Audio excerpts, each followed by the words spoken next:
Big divisions, public divisions erupting between two potential Republican presidential candidates, Senators Rand Paul and Marco Rubio, clashing in a public way over President Obama's move last week to normalize relations with Cuba. Senator Paul tweeting that Senator Rubio, the son of Cuban immigrants, is, quote, acting like an isolationist who wants to retreat to our borders and perhaps build a moat.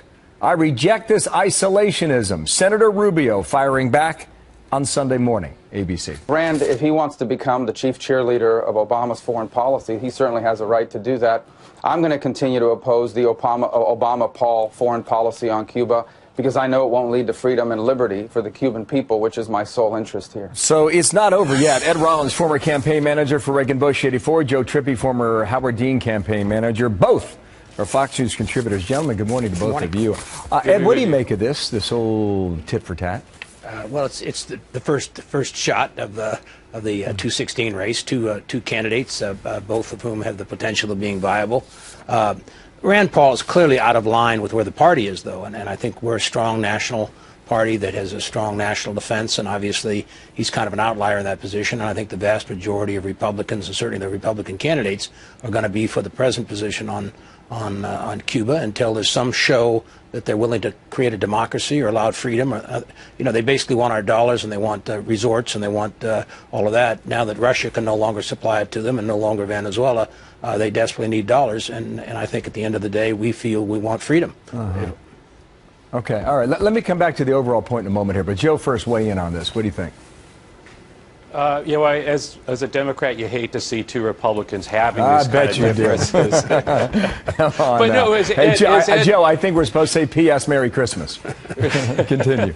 Yes. No, but, Ed's old boss, Ronald Reagan, really was the one who put the 11th commandment out there, don't speak ill of another Republican. Rand Paul is really being much more aggressive early on than I've ever can remember Republican being, and as Ed points out, he really is not where the mainstream of Republican foreign policy thinking is. However, look, it's which of these guys supported Obama's foreign policy the most. Rand Paul's now saying that it's the Rubio-Obama foreign policy, that Rubio supported Hillary's war in Libya, that he supported Obama's funding of the Muslim Brotherhood. So having this fight over which one of these guys supports Obama's foreign policy the most, really, I don't think in the end it's going to work for both of them. In terms of a foreign policy, I think that's the big picture. Let me come back to that. Rand Paul also tweeted this. Forgot to mention his support, Rubio's support, for Obama's funding of Muslim Brotherhood, arming Islamic rebels, and Hillary's war in Libya. I think the big point on that, Ed, I think Joe's right. He is very aggressive. But it's not just Marco Rubio. He has been out in front criticizing Hillary Clinton for months now. Well, he basically, obviously, is sort of a leader of the Tea Party.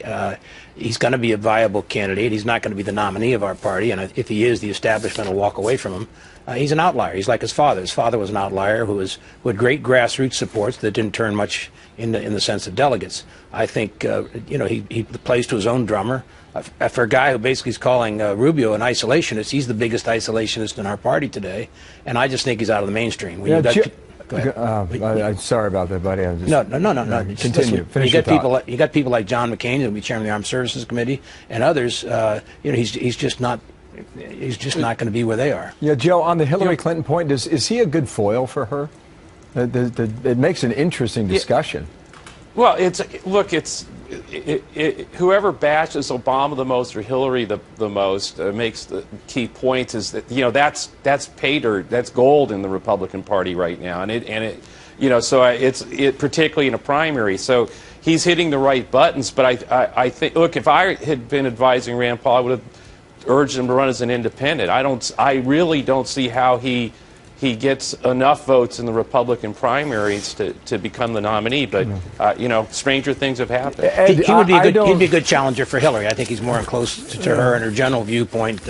He doesn't believe in federal crimes that relate to cocaine and other drug issues, and I think he's an outlier. It's a libertarian strain. But Ed, based on what you're saying here, is that you don't see some sort of new ground being pushed and plowed and established in the Republican Party. I certainly don't. Not at this point in time. I think in order for us to be successful, we have to be very strong on national defense, very strong on our foreign policy, and argue that whoever our nominee is going to be a far more effective leader. The Clinton campaign would love nothing more, and Joe, you have to admit this, than to run against Rand Paul.